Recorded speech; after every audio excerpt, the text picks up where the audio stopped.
আসসালামু আলাইকুম সবাইকে। আজকে আমাদের গোলাটেক মাঠে ছোটখাটো একটা মেলা, তাই চলে যাচ্ছি 3 বন্ধু মিলে মেলা দেখতে। এখন আমরা মাঠে ঢুকলাম মেলা দেখতে। মেলায় এসে বন্ধুকে জিজ্ঞালাম, বন্ধু তোর ফিলিংস কেমন? বলো ভালো। এটা আমাদের মেলার মেন গেট, দেখুন। মামাকে বলছি 10 টাকা করে 4 টাকা করা জাল দিয়ে মুড়ি দিতে। মামাকে বললাম জাল গুনি বাড়ায় দিতে।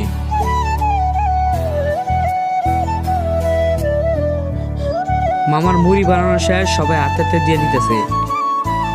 আপায় মুড়ি বানিয়ে আমার বন্ধুর হাতে দিয়ে দিল। আপায় আমার বন্ধু মুড়ি হাতে পেয়ে উল্টাপাল্টা ভিডিও করা শুরু করে দিছে। মামা এখন আমার মুড়িটা দিয়ে দিল। মুড়িটা দেখতে ভালোই লাগলো, গুনিটা ভরা। মামার কইছি করা জাল দেয়া মুড়ি দিতে। মামা এমন জাল দিছে, একজন অবস্থা দেখেন। মুড়ি খাওয়ার পর আমার অবস্থা দেখেন। এখন আমরা হাঁটতে হাঁটতে শহীদ মিনারে ঢুকলাম। এখন আমরা পপকর্ন কিনলাম। আমার পপকর্ন